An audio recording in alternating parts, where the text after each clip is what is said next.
Ang kwento ni Tomby.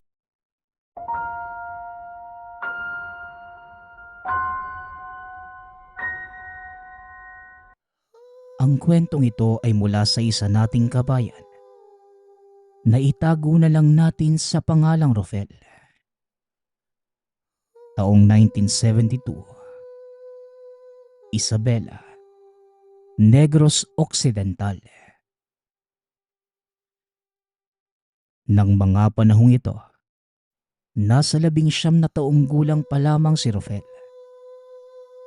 Anak ng engkargado sa isang hasyenda sa bayan ng Isabela. Panganay sa 2 magkakapatid.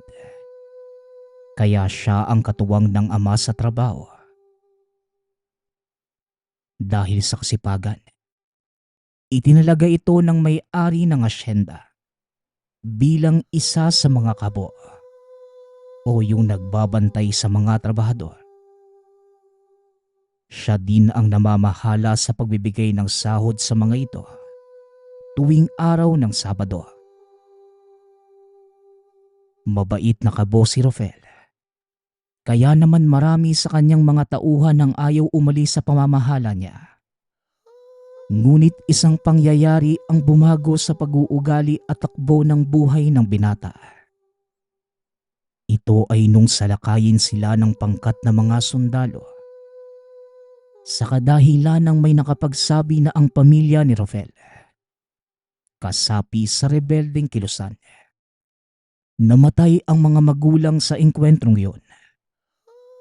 Halos mawala sa sarili ang binata dahil sa mga kaganapan. At ang mas lalong nakapagpalugmok sa kanya ay nang malaman niyang totoo ang impormasyon ng mga militar. Sa araw ng lamay, dumalaw ang isang hindi kilalang lalaki. Naupo ito sa tabi ni Rofel. Nagpaabot ng pakikiramay. Matapos gawin yun, nagpakilala ang lalaki bilang Teodor at nagsimulang magkwento ng tungkol sa pinagsamahan nila ng ama. Alam mo bata, isang mabuting tao ang tatay mo. Kung kailan pang pinili niyang mamuhay ng mapayapa, tsaka pa nangyari sa kanya ito. Wika ni Teodor. Napalingon sa kanya si Rofel dahil hindi nito alam ang pinagsasabi ng lalaking nakaupo sa tabi niya. Nakagisna ni Rofel na isang engkargado ang ama. Simula pa nang magkaisip. Teka Manong, ano po bang ibig niyong sabihin?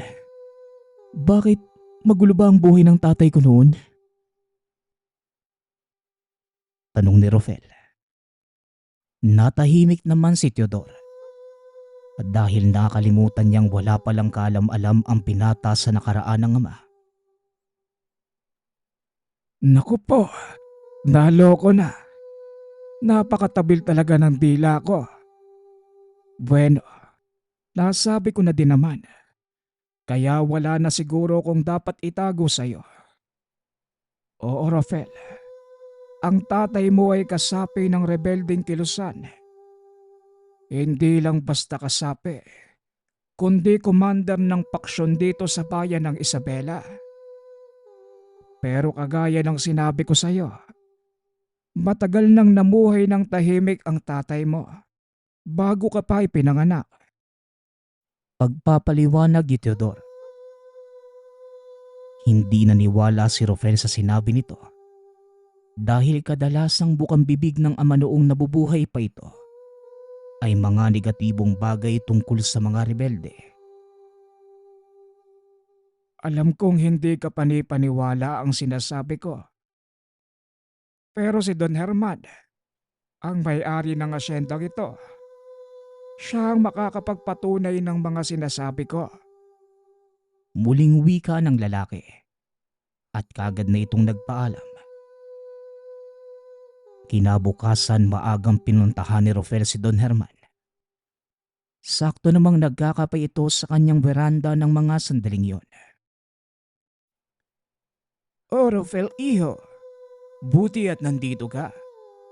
Ikaw na lang ang magdala ng endono ko para sa ama mo. Nagigiramay ako sa pagkamatay niya, iho.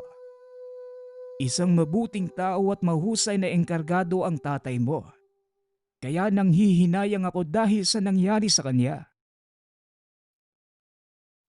Wika ni Don Herman. Pinaupo nito si Rafael sa katapat na upuan na lamesa. Marami pong salamat, Don Herman.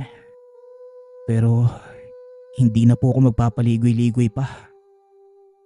Mawalang galang na po ha. Gusto ko lang pong malaman kung totoo po ba yung sinabi sa akin ng isang nagngangalang Teodor tungkol sa tatay ko. Tugon ni Rafael. Alam mo na kung ano yon. Nagpunta pala si Kadoro sa bahay niyo. Oo, Rafael. Totoo ang sinabi niya. Ang totoo, magkakasama kaming tatlo noon sa kilusan. Parehas kami nagbagong buhay ng tatay mo.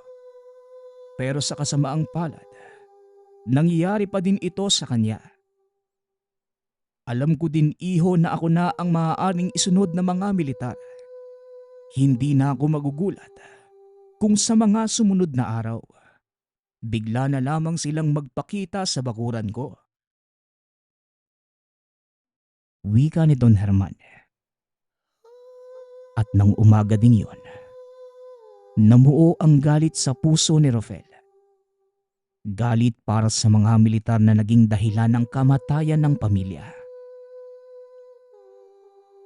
Gusto ko pong gumanti, Don Herman. Gusto ko pong bigyan ng hustisya ang kamatayan ng mga magulang ko. Pakiusap, tulungan niyo po ako. Tugon ni Rafael. Desperado itong nakiusap kay Don Herman dahil hindi niya matanggap ang maagang pagkawala ng mga magulang.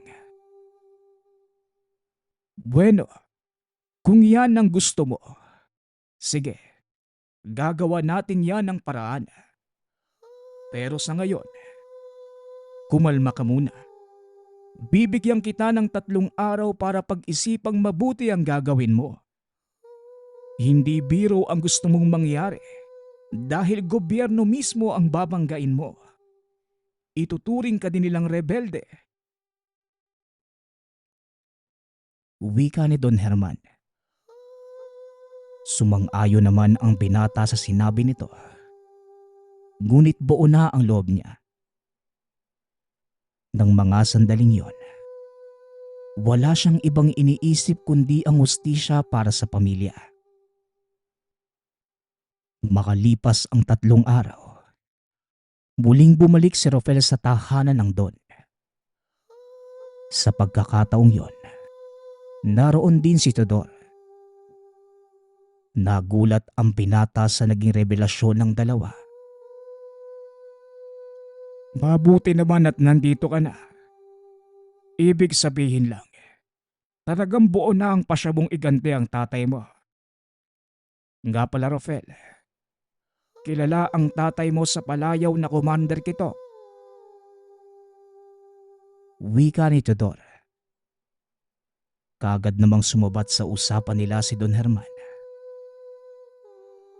Tama ang narinig mo, Rafael.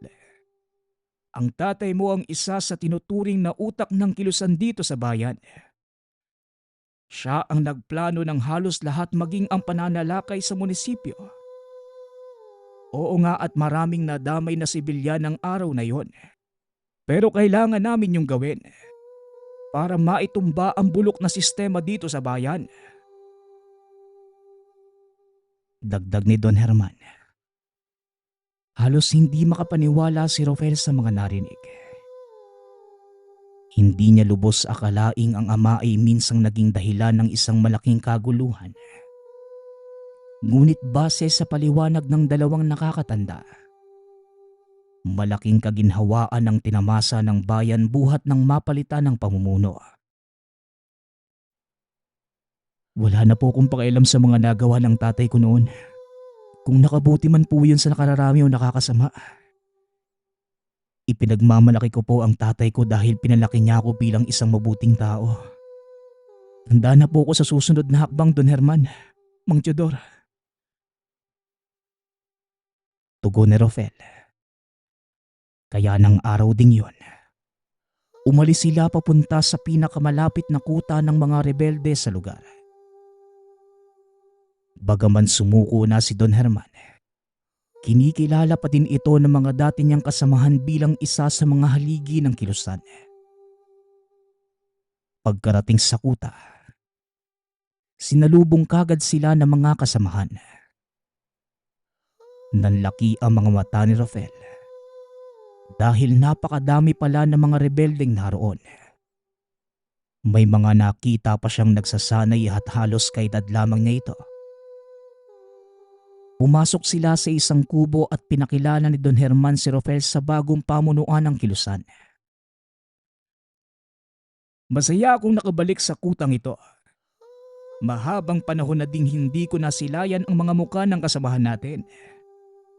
Nga pala mga kasama, ipinakikilala ko sa inyo ang panganay na anak ni Commander Kitong na si Rafael. Wika ni Don Herman. Tumayo ang isang matandang lalaki na nasa edad 60. Lumapit ito kay Rafael at pinagmasdang mabuti. Pinisil din ito ang braso at binti ng binata. Ba, akalain mo nga naman, kamukhang kamukha mo ang tatay mo. Ang pinagkaiba nyo lang, matigas ang buto ng taong yon. Ikaw, tatanungin kita, kakayanin mo kaya ang pagsasanay? Wika ng matanda. Wala po akong atrasan. Alam ko po kung gaano kahirap ang pagdadaanan ko. Pero may isang kasabihan mula sa tatay ko na pinaniniwalaan ko eh. Kung hindi mo ikakamatay, palalakasin ka nito. Tugon ni Rafael. Laking gulat niya dahil sumabay sa sinabi niya ang lahat ng nasa silid. Yan ang gusto kong marinig. Ang totoo bata, hindi ka man nagdadaan sa pagsasanay. Kasapi ka na ng kilusang ito. Simula pa lang nang isilang ka. Bakit ka mo? Dahil nasa kaugatan mo ang dugo ng isang commander. Ang dugo ng tatay mo. Formalidad na lang ang lahat. Tuturuan ka sa paghawak ng barel at ng iba pang sandata. Pero bago ang mga yon, sumunod ka muna sa akin. Wika ng matanda na nakilala niyang Tatang Mario. Naglakad na ito palabas ng kubo ngunit nanatiling nakatayo si Rafael. Oh, anong problema? Hindi mo ba narinig ang sinabi ko? Wika ng matanda. Nagulat ito sa tinugon ni Rafael. Alam kong pagsubok ito, tanda. Sa oras sa sumunod ako sa iyo, lilingunin mo ako at uundayan ng taga. Isa pa, hindi ako sumasama sa mga taong hindi ko kilala eh. Tugon ni Rafael. Napangiti naman ang lahat dahil hindi nila akalaing alam ng binata ang kilos ng matanda. Pagaling. Hindi lang pala itsura ng tatay mo ang nakuha mo. Pati ang katalinuhan at abilidad mong magbasa ng kilos ng tao. Bueno, ako si Don Mario. Pwede mo kong tawaging Tatang Mario. Dito sa kilusan, walang mayaman o mahirap. Lahat ay pantay-pantay. Ako ang tumatayong ama at manggagamot sa kutang ito. At ngayong kilala mo na ako, siguro naman susunod ka na sa akin. Muling wika ni Tatang Mario. Kaagad na ding naglakad si Rafael palabas ng kubo Dinala siya ng matanda sa isa pang maliit na dampa sa isang gawing dulo ng kuta. At dito niya napag-alaman na ito ang kubo ng ama. Matagal na din walang gumagamit ng kubong ito. Ito ang kubo ng tatay mo, Rofel. Nandito pa ang mga kagamitang iniwanan niya nung araw na bumaba siya ng bundok. At eto iho, basahin mo ang sulat na iniwan niya 20 taon na ang nakakaraan. Wika ng matanda. Sabay abot sa kanya ng isang nakatuping papel. Base sa itsura nito, matagal nang nakatago sa kung saan ang papel na yon. Luma na ito at medyo namumula na dahil sa kumapit na amag at alikabok. Nang simula itong basahin ng binata, unti-unting pumatak ang luha niya. At sikreto ang binunyag ng ama tungkol sa pagkatao. Ang mga susunod na salaysay ay base sa sulat ng tatay ni Rofel. Sa iyo, panganay ko, kapag nabasa mo ang sulat na ito, ang ibig sabihin lang, nauna na ako sa iyo. Alam kong sa mga sandaling ito ay may gulang ka na. At mauunawaan mo ang bawat detalyeng nakalagay dito. Pero bago ang lahat, gusto ko lang humingi ng paumanhin dahil hindi mo ako nakasama ng matagal. Pero alam kong matatag kang tao. Dahil papalakihin ka namin ng nanay mo na may matibay na kalooban. Kaya anak, pagkatiwalaan mo ang mga taong nasa paligid mo ngayon. Dahil ibang walang makakaintindi sa iyo kundi sila lamang. Lalo na si Tatang Mario. Siya ang gagabay sa iyo at magtuturo kung paano mo gagamitin ang angking mong kakayahan. Hindi ko man sinasabi ito sa iyo. Pero nananalaytay sa kaugatan mo ang kakaibang kapangyarihan mula sa ating angkan. Ang dugo mo, anak, binasbasa ng mga diwata. Malalaman mo ito sa paglipas ng panahon. Papatunayan sa iyo ni Tatang Mario ang lahat ng sinabi ko. Magtiwala ka lang sa kanya at hindi kanya bibiguin. Hanggang dito na lang ang sulat ko, anak. Palagi kang mag-iingat. Tatandaan mong mahal na mahal ka ni tatay.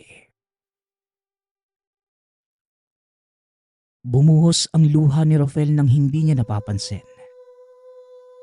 At nang bumalik si Tatang Mario ay may dala na itong isang itim na sisidlang gawa sa balat ng hayop. Ito, Rofel. Tanggapin mo ang mga iniwang kagamitan ng tatay mo. Nawa ay magamit mo ito sa magiging misyon mo. Alam ko namang mapapagana mo ang mga agimat na yan. Dahil iisa lang kayo ng dugo ni Kitong. Kaya walang duda na susunod sa iyo ang mga yan. Wika ni Ka Mario. At nang buksan ni Rofel ang lalagyan ay nakita niya ang 3 kwintas. Isang medalyong gawa sa tanso. At 2 pang gawa naman sa buto at ngipin ng kung anong hayop. Kasama na din ng mga kagamitang ito ang isang libreta na ayon kay Tatang Mario, nagtataglay ng mga dasal para mapagana ang medalyon. Ang mga dasal na yan ay para sa medalyon ng Sator Coronados. Makapangyarihan ang gamit na yan, Rofel. At sa tamang mga kamay, magagawa nitong protektahan ang may tangan laban sa banta ng kaaway. Ang 2 kwintas naman ay mga mutya. Ang isa ay ngipin ng kalabaw na makapagbibigay sa iyo ng kakaibang lakas ng katawan. At ang isa pa, isang uri ng mutya mula sa buto sa paa ng isang musang. Ito naman ang magbibigay sa iyo ng likse at pambihirang sabula na kahit kaharap mo na ang kaaway mo, hindi kanya mararamdaman. Paliwanag ni Tatang Mario. Kaagad na sinuot ng binata ang mga gamit. Nagulat ito dahil bigla na lang naramdaman ang yakap ng ama. Kasunod nito, ang kakaibang gaan ng pangangatawan na halos walang paglagyan. Maging si Tatang Mario, naramdaman ang kakaibang aura na bumalot sa katawan ng binata. Magaling. Ngayon isang bagay lang ang nasisigurado ko. Ikaw nga ay anak ni Gitong. Wika ni Tatang Mario. Nang mga sumunod na araw, sinimulan na ng matanda ang pagsasanay ni Rofel. Wala namang kahirap-hirap na nalampasan ng binata ang lahat ng pagsubok dahil na rin sa angkin nitong talino. Hanggang sa dumating na ang araw na pinakahihintay ng binata. Nakatanggap ng ulat ang pangkat na may mga sundalong namataan sa paligid ng kuta. Nagpasya ang kilusan na salubungin ng mga ito upang hindi tuluyang matunto ng kinaroroonan ng kanilang base. Sa unang pagkakataon, sasabak sa laban si Rofel. Kasama ang ilan sa mga batigang mga kasapi ng kilusan. Barahan silang gumapang papunta sa mga nakaabang na sundalo. Nahalata ni Rofel na tila alam ng mga kalaban ng lokasyon, kaya kagad na siyang gumawa ng paraan. Laking gulat na mga kasamahan niya dahil bigla na lang itong nagpahuli. Naglaho sa masukal na bahagi ng gubat. Inakala ng mga ito na naduwag si Rofel, kaya kagad nila itong sinundan. Ngunit laking gulat ng isa sa mga kasamahan nang makita siya nitong nasa likod na ng mga sundalo. Kagaya nga ng sinabi ni Tatang Mario tungkol sa kanyang kakayanan, ni hindi man lang siya napansin ng mga kalaban. Kahit isang dipa na lamang ang layo ni Rofel sa kanila. Isa-isa niyang pinagtataga ang mga sundalo nang hindi man lang nakakalaban.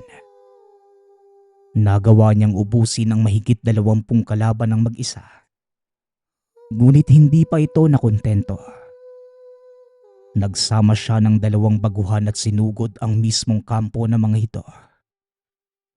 Napag-alaman nilang hindi lang pala kalayuan mula sa kuta ang kinaroroonan ng kampo ng mga ito. Rofel, masisiraan ka na ba? Tatlo lang tayo anong magagawa natin sa isang buong batalyon. Umatras na lang tayo.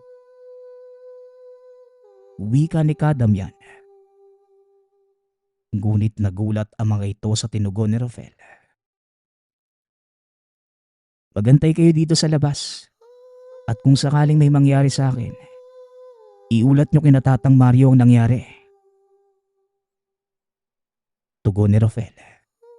Sabay takbo papasok sa loob ng kuta ng mga sundalo. Mula sa labas, naririnig nila Kadamyan ang mga sigawan.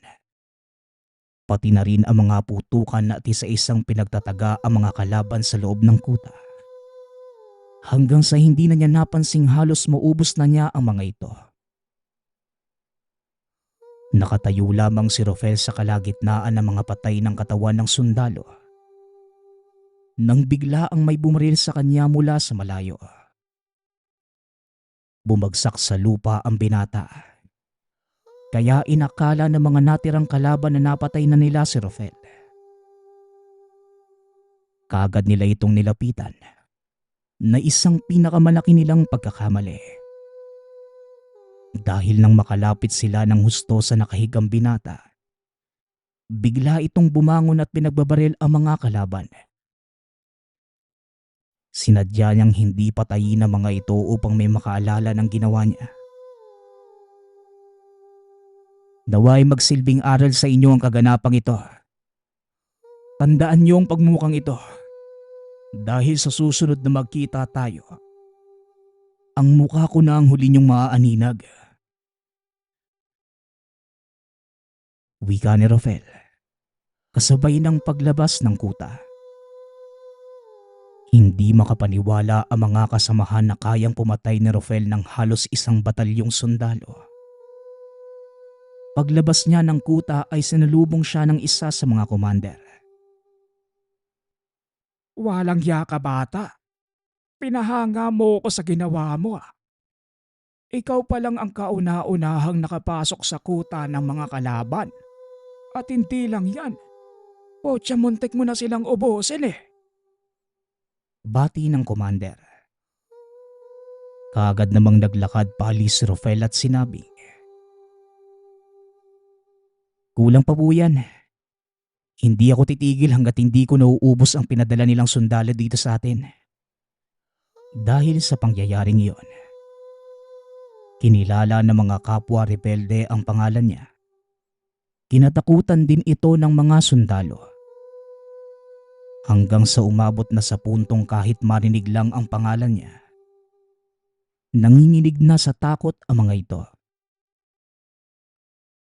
Dahil sa reputasyon ni Rafael, nagawa niyang isaayos ang kapayapaan sa bayan ng Isabela.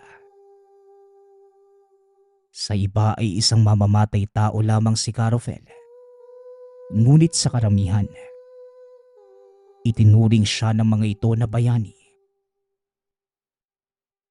Walang nakakaalam ng totoong kakayanan ni Rafael. Ang alam lang nila ay hindi ito kayang patayin ng pangkaraniwang sandata ng tao. Ngunit kagaya ng karamihan, hindi niya natakasan ng kamatayan. Sa edad na 80, binawian siya ng buhay ngunit patuloy siyang naging inspirasyon ng karamihan, lalo na ng mga magsasaka. Nagkaroon ng tapang ang mga itong ipaglaban ang kanilang karapatan dahil na din sa kabayanihang pinakita ni Carofel. Nakakalungkot mang isipin na sa kasalukuyan, wala nang nakakakilala sa kanya. Ngunit ang mga taong tumanda kasama nito, hinding-hindi makakalimutan ang ginawang kabayanihan ni Carofel.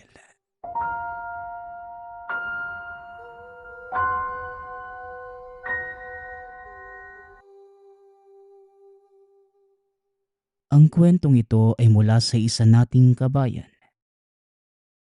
na itago na lang natin sa pangalang Melissa. Taong 1983, Concepcion, Iloilo. Nang mga panahong ito, kakasilang pa lamang ni Melissa sa kanilang panganay na anak. Biniyayaan ang mag-asawa ng isang malusog na batang lalaki. Mark ang pinangalan nila sa bata. Habang si Ronald na asawa ni Melissa ay isang seaman, madalas itong wala sa tahanan. Samantalang si Melissa naman, guro sa isang pampublikong paaralan. Dahil pareho silang abala ay kinakailangan nilang kumuha ng isang kasabahay na magbabantay at mag-aalaga kay Mark. At dito naganap ang kakaiba at nakakakilabot nilang karanasan. Dumating sa tahanan ang nanay ni Melissa na may kasamang isang babaeng tinatayang nasa edad 40. Itago na lang natin siya sa pangalang Manang Lydia. Mula pa ito sa probinsya ng Antique. Napakabait at magalang nito kaya hindi na nagdalawang isip si Melissa sa pagtanggap dito bilang bagong kasambahay. "O Manang Lydia, welcome po sa bahay namin ha. Pasensya na po kayo at napakagulo pa. Ayaw kasing magpalapag nitong baby Mark ko eh." Bati ni Melissa sa matanda. Ngumiti naman ito sa kanya at nagsimulang kumilos. Nagkatinginan naman si Melissa at kanyang nanay. Napangiti lamang ito sa kanya at kagad na ding nagpaalam. Sa unang 2 araw, napahanga ni Manang Lydia itong si Melissa. dahil sa sipag at kahusayan nito sa pag-aalaga ng bata. Nang tanungin siya ni Melissa kung may sariling anak, nagulat ito sa sinabi ng kasambahay na isa siyang matandang dalaga. Talaga po, Aling Lydia? Paano po kayo natutong mag-alaga ng bata? Muling tanong ni Melissa. Simula noong 14 pa lamang po ako, ma'am. Ito na po ang naging trabaho ko. Kaya sanay na sanay po ko sa gawaing bahay at pag-aalaga ng mga bata. Isa pa po, ma'am. Nakakaaliw po sila at napakasarap alagaan. Tugon ni Manang Lydia. Dahil dito, napanatag ang loob ni Melissa. Dahil alam niyang nasa mabuting kamay ang anak. Mga ilang buwan ding nagpahinga si Melissa hanggang sa bumalik na ito sa pagtuturo. Maaga itong bumangon para makapaghanda ng agahan. Pumunta ito ng kusina at nagulat nang makitang may mga pagkain na sa lamesa. Nakita niya si Manang Lydia na nooy naglalabas sa likod ng tahanan. Tinawag naman ito ni Melissa para ayaing mag-agahan.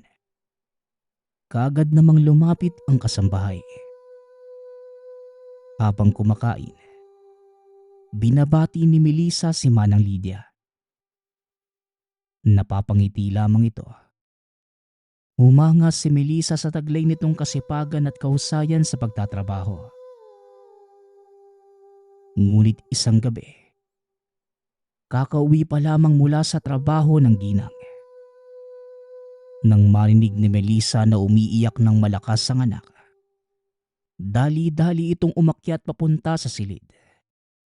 At nakita niyang kalong-kalong ni Manang Lydia ang sanggol.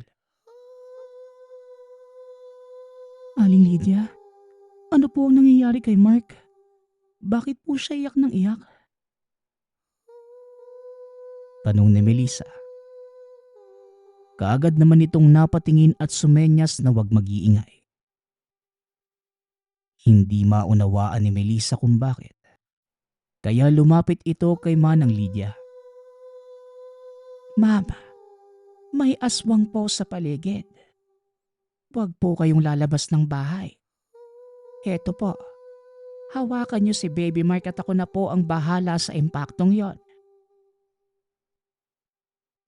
Wika ni Manang Lydia sabay abot ng sanggol kay Melissa. Natulala naman ito dahil hindi niya maintindihan ang sinasabi ng kasambahay. Hanggang sa narinig niya ang isang malakas na atungal na tila nagmumula sa isang kinakatay na baboy. Malalakas ang pagkalabog mula sa bubong ng tahanan. Ang sunod na narinig ni Melissa. Hindi niya alam kung bakit pero sinunod niya ang sinabi ni Manang Lydia na huwag lalabas ng silid. Maya-maya pa, biglang tumahimik ang paligid.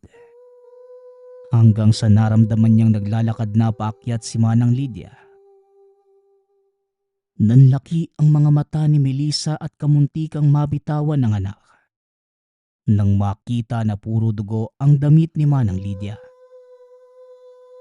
Wala na po siya, ma'am. Tumakas na po ang aswang. Pero alam kong babalik pa siya para kunin si Baby Mark. Pero wag po kayo mag-alala. Hindi ko po kayo papabayaan. Wika ni Manang Lydia. Kaagad itong tumuloy sa banyo upang makaligo at magpalit ng kasuotan. Naiwang tulala si Melissa sa silid ng anak. Habang iniisip kung totoo nga ba ang sinasabi ng kasambahay. Si Melissa ang tipo ng taong hindi naniniwala sa mga ganitong bagay. Kasapi ito sa isang sekta ng relihiyong walang pinaniniwalaan, kundi ang kalooban ng Diyos. Naniniwala din siya sa mga demonyo. Pero kalakip ng paniniwalang ito, ang kaalamang hindi kailanman pwedeng magkatawang tao ang mga ito. Matapos makapagbihis si Manang Lydia, kaagad niya itong nilapitan para kausapin. Naupo silang dalawa sa sala. Dito na inamin ng kasambahay ang totoong pagkatao. May aaminin po ako sa inyo, ma'am. Ang totoo po niyan, isa po akong aswang. Pero wag po kayong mag-alala. Dahil kailanman hindi ako tumikim ng laman ng tao. Hindi rin po ako natatakam sa amoy ng dugo. Kaya sana wag niyo akong katakutan at gusto ko lamang pong mamuhay ng payapa. Wika ni Manang Lydia habang lumuluha. Dagdag pa nito, sila ay mula sa mga lahi ng aswang na hindi talaga kumakain ng tao. Sa pinanggalingan niyang baryo, nag-aalaga sila ng mga hayop para gawing pagkain. Ipinakita din niya kay Melissa ang mga gamit na dala, maging ang libreta at mga dasal na ginagamit nila upang ipagtanggol ang kanilang sarili. Napatunayan mismo ni Melissa ang lahat. Nang usali ni Lydia ang isa sa mga dasal sa kanyang libreta, bigla itong naglaho sa dilim. Hindi na siya maramdaman ni Melissa ng mga sandaling yon. Nagulat na lamang ang ginang nang bigla itong hawakan ni Manang Lydia sa balikat mula sa likuran. Kabayo, ano ba naman yan, Manang Lydia? Kinikilabutan na nga ako sa mga pinagsasabi mo eh. Gugulatin mo pa ako. Hindi ako naniniwala sa mga bagay na yan pero kung may papangako mong hindi mo papabayaan ang trabaho mo at si Baby Mark, iingatan ko ang sikreto mo. Walang ibang makakaalam niyan. Nakangiting wika ni Melissa. Simula nga ng araw na yon, tila nagbago ang ugali ni Manang Lydia. Mula sa pagiging tahimik at mahiyain, naging palasalita ito at napakahilig tumawa. Napansin din ni Melissa na napakamasayahing tao pala nito. At ang mas nakakapagtaka, nararamdaman ni Melissa na panatag siya kapag nasa paligid si Manang Lydia. Hanggang sa isang gabi, gumawa ng lesson plan si Melissa nang bigla na lang pumasok si Manang Lydia sa silid. Kalong nito ang anak ni Melissa. Pansin ng ginang na balisa ang kasambahay. Kaya naman kagad siyang tumayo at tinanong ito kung ano ang nangyayari. Ma'am, wag ho kayong lalabas ng kwarto. May dalawang lalaking umaaligid sa labas ng bahay. Pabulong na wika ni Manang Lydia. Kagad namang sumilip sa bintana si Melissa at nakita nga ang dalawang lalaking nakatayo sa labas ng tahanan. Nagpapalinga-linga pa ang mga ito na tila sinisiguradong walang tao sa paligid. Iniabot ni Manang Lydia ang sanggol kay Melissa. Dali-dali itong lumabas ng tahanan. Muling sumilip si Melissa sa bintana at nakita niyang nagtatago si Lydia sa isang puno. Habang ang dalawang lalaki naman ay nagsisimula ng akyatin ng kanilang pader. Marahang naglalakad ang dalawa papasok sa pintuan ng tahanan. Walang paglagyan ng kabang nararamdaman ni Melissa ng mga oras na yon. Pero tiwala siyang hindi sila papapayaan ni Manang Lydia. Walang kamalay-malay ang dalawang kalalakihan na may nakaabang na panganib sa kanila ng mga oras na yon. Mula sa pinagtataguang puno, biglang lumabas si Manang Lydia at dinamba ang isa sa mga lalaki.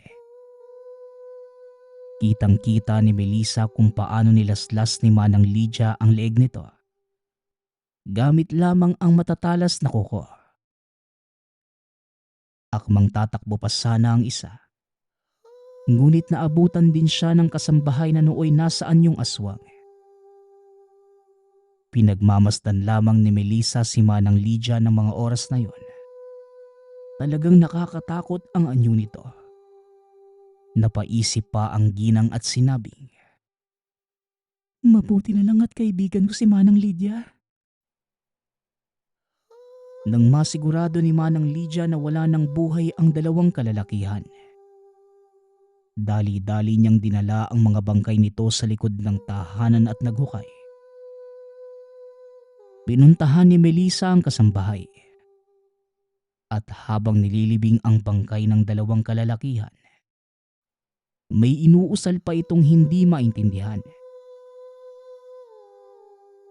"Aling Lydia, ano po yung binulong niyo?" Nagtatakang tanong ni Melissa. Kaagad namang tumugon si Manang Lydia. "Isa po yung dasal para hindi matunto ng mga bangkay. Maniwala po kayo at sa hindi ay napakadaming umaaligid na asbo sa lugar na ito. At ang pangunahing kinakain nila ay mga bangkay na kakalibing pa lamang." Sa mga hindi nakakaalam, ang mga asbo ay uri ng mga aswang na nagpapalit ng anyo bilang isang malalaking aso. Kadalasang biktima ng mga ito ay mga bagong libing na patay o hindi naman kaya mga sanggol. Ipinaliwanag din ni Aling Lydia kay Melissa ang lahat. Kinikilabutan ang ginang pero laking pasasalamat niya na nasa pamamahay ang isang aswang sa katauhan ng kasambahay. Sa paglipas pa ng mga taon, tahimik na namuhay ang pamilya ni Melissa. Wala nang anumang panggagambala mula sa elemento. Ngunit isang pangyayari ang muling naganap. Dahilan para muling ipamalas ni Manang Lydia ang angking kakayanan. Ito ay nung umuwi ang asawa ni Melissa galing sa barko. Kilala na nito ang kasambahay. Pero walang kaalam-alam si Ronald tungkol sa tunay nitong pagkatao. Sinundo ni Manang Lydia at Melissa si Ronald sa airport. Masaya silang nag-aantay sa pagdating nito. Ngunit may isang kaganapang hindi inaasahan ni Melissa. Nakaupo sila sa waiting area nang mapansin ni Manang Lydia ang isang babae. May dala itong karatula na may nakasulat na "Welcome home, Ronald." Itinuro niya ito kay Melissa at pabirong sinabi, "Ma'am, mukhang may iba pang susundo kay Sarah." Wika ni Manang Lydia. Sabay turo doon sa babaeng may hawak na karatula. "Sus, Manang Lydia, baka naman po kapangalan lang ni Ronald yung susunduin nila. Hayaan mo na nga yan." Tugon ni Melissa. Habang nilalaro ang kanilang anak na nooy 3 taong gulang na. Hindi nilubayan ng tingin ni Manang Lydia ang babae. Ilang minuto pa ang lumipas ay lumapag na ang eroplanong sinasakyan ni Ronald. Maya-maya pa, naglabasan na ang mga pasahero. Nakita na ni Melissa si Ronald. Dali-dali niyang inabot si Mark kay Manang Lydia at tumakbo papunta sa asawa. Pero laking gulat niya dahil tila hindi siya nakilala nito. Dahil nakatingin ito sa babaeng may hawak na karatula. Halos kumuho ang mundo ni Melissa nang makita niyang yakapin ng asawa ang babaeng yun. Akmang lalapitan pa sana ni Melissa ang dalawang magkayakap. Ngunit pinigilan siya ni Manang Lydia. "Ma'am, ako na po ang bahala. Hawakan niyo na lang po muna ang anak niyo." Wika ni Lydia. Sabay abot ng bata kay Melissa. Matapos ay pasimpleng naglakad ang kasambahay papunta kay Ronald, na nooy nakayakap pa din sa babae. Binangga niya ang dalawa. Ngunit hindi man lang siya pinansin ng mga ito. Ni hindi man lang tumingin si Ronald kay Manang Lydia. Ngunit ang hindi nila alam, nakakuha ng hibla ng buok ng babae ang kasambahay. Kaagad itong bumalik sa kinatatayuan ni Melissa at inaya itong umuwi. Huwag ka nang umiyak, ma'am. Dahil hindi matatapos ang linggong ito, babalik sa iyo ang asawa mo. At ang babaeng yan, siguradong makakatikim yan ng parusa ko. Wika ni Manang Lydia habang nakayakap kay Melissa. Pagkarating sa tahanan, kaagad pinaliwanag ni Manang Lydia ang nangyari kay Ronald. Ayon sa kasambahay, nagayuma ito nung mismong babae gamit ang kung anong dasal. Maaari itong palipad hangin sa pamamagitan ng pakikipag-usap sa telepono o hindi kaya sulat. Dahil sa mga pinamalas ni Manang Lydia, nagtiwala si Melissa na magagawan niya ito ng paraan. At matapos ang pag-uusap ng dalawa, nagsimula ng magsagawa ng ritual si Manang Lydia. Naglabas ito ng mga gamit mula sa bag, mga kandilang pula, libreta, panyong itim at mga kristal na noon lang nakita ni Melissa. Binuklat ni Manang Lydia ang isang maliit na pulang libreta at nag-usal ng mga dasal mula rito. Matapos yon, sinindihan niya ang mga kandila at pinatayo ito sa paligid niya. Inilabas ng matanda ang mga kristal. Binulungan ito ng mga orasyon at nilapag ito sa mismong harapan. Ang sunod na ginawa ni Manang Lydia, kinuha niya ang hibla ng buhok ni Ronald at ng babae. Dinasalan niya ito at hinipan ng ilang beses. Laking gulat ni Melissa nang bigla na lang nagsilakihan ng mga apoy ng kandila. Tumayo si Manang Lydia at sinabing, Nagayuma nga ng isang mangkukulam si Sir Ronald, ma'am. wika ni Manang Lydia. Samantalang si Melissa naman, nakatulala lamang ito. Kaagad naman itong hinila ng matanda sa kamay at inayang puntahan ang tinutuluyan ng dalawa. Pero Aling Lydia, hindi ko po kayang makipag-away eh. Wika ni Melissa. Hindi ka naman makikipag-away, ma'am. Kasi ako ang papatay sa mangkukulam na yon. Tara na't iwanan na muna natin si Mark sa nanay mo. Tugon ni Manang Lydia. Paglabas ng tahanan, sakto namang may dumaang taxi. Kaagad nila itong pinara. Idinaan nila ang bata sa mga magulang ni Melissa at nagpatuloy na sa lugar na sinasabi ni Manang Lydia. Ang pinagtataka lang ni Melissa ng mga sandaling yon, kung paano nalaman ni Lydia ang lokasyon ng asawa. Alam ko ang iniisip mo, ma'am. Paano ko nalaman ng kinaroroonan nila? Dahil yon sa amoy ng babaeng kasama niya. Baka nakakalimutan mong isa akong aswang. Pabulong na wika ni Manang Lydia sa amo. Pinara ni Manang Lydia ang taxi sa labas ng isang lumang bahay. Nang makababa sila ay napagtanto ni Melissa na bahay yon ng mga magulang ni Ronald.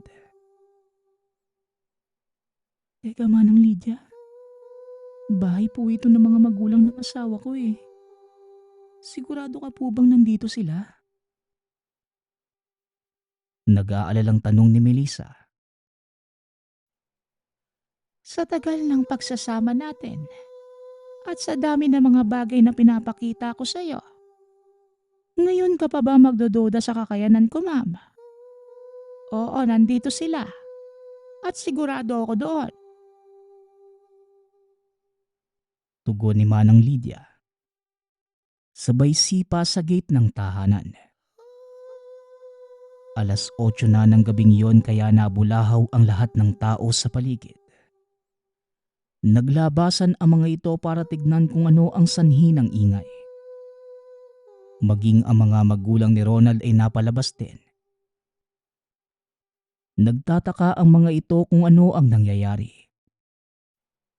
Nagulat na lamang sila nang makita si Melissa. Kaagad lumapit ang tatay ni Ronald sa ginang at sinabing,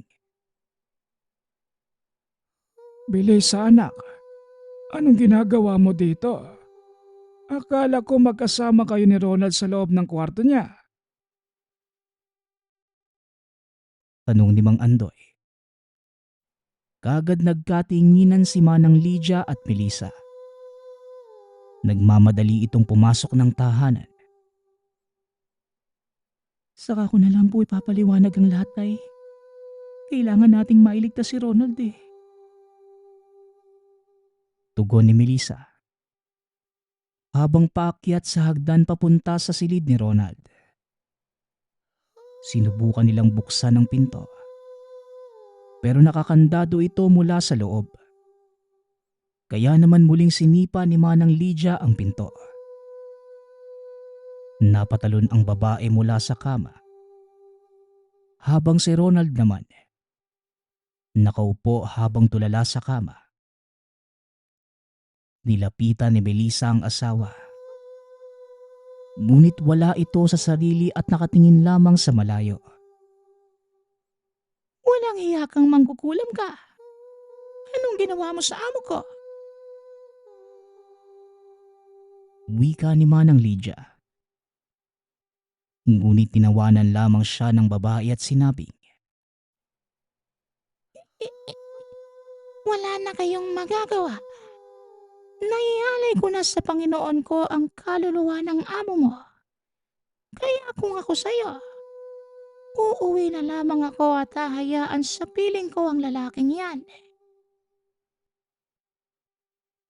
tugon ng mangkukulam. Dahilan para mas maasar si Manang Lydia. Kaagad itong nagpalit ng anyo at sumugod. Pero mabilis na nakatalon sa bintana ang mangkukulam. Ma'am, huwag mong iwanan si Sir Ronald. Ako na ang bahala sa mangkukulam na yon. Wika ni Manang Lydia. Tumalon ito palabas ng bintana. Kaagad sinunda ng matanda ang mangkukulam. Hanggang sa naabutan niya ito sa isang bakanting lote hindi kalayuan sa bahay ni Ronald. Ang lakas naman ng loob mong labanan ako, aswang. Pinahanga mo ako. Pero mukhang hanggang dito ka na lang. Wika ng mangkukulam. Ang hindi niya alam. Bukod sa pagiging aswang ay may taglay na kaalaman itong si Manang Lydia sa pambabarang. Huwag kang magsasalita ng tapos mangkukulam. Dahil kung meron mang mamamatay ngayong gabi, sigurado kung ikaw yon. Tugon ni Manang Lydia. Kaagad nag-ihip ng dasal ang mangkukulam. Pero hindi ito gumagana kay Manang Lydia. Itinaas naman ng matanda ang kamay at nagbulong ng kung anong orasyon sa hangin. Mula sa lupa, naglabasan ang napakadami makamandag na insekto. Isa-isa itong gumagapang sa paa ng mangkukulam, paakyat sa kanyang katawan. Sinubukan pa niya itong hawiin pero hindi tumitigil ang mga insekto sa pag-akyat. Hanggang pasukin na ng mga ito ang tenga, ilong, bibig maging ang kanyang mga mata ay hindi rin nakaligtas. Nagsisisigaw sa sakit ang mangkukulam dahil sa parusang binigay ni Manang Lydia sa kanya. Maririnig sa tinig nito ang pagsisising kinalaban niya si Manang Lydia. Ngayon, mangkukulam, sino sa atin ang mas makapangyarihan? Tanggalin mo ang ginawa mong sumpa sa amo kong lalaki. Kung ayaw mong parusahan kita ng gusto. Wika ni Manang Lydia.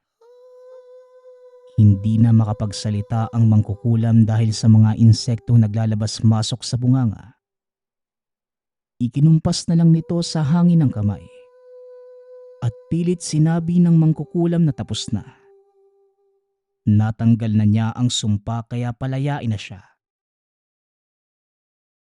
Pero imbis na tanggalin ni Manang Lydia ang sumpa, pinatay niya ang mangkukulam gamit ang kakayanan sa barang.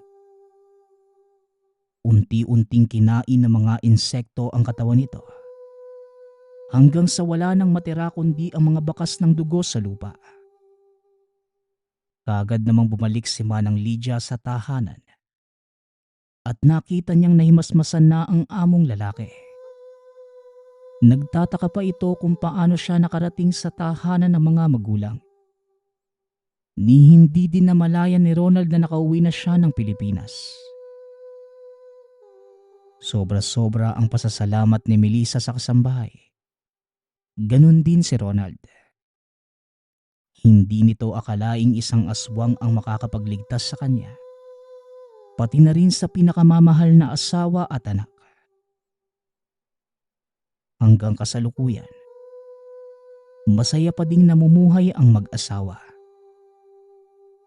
Namatay na lamang si Manang Lydia sa kanilang pangangalaga.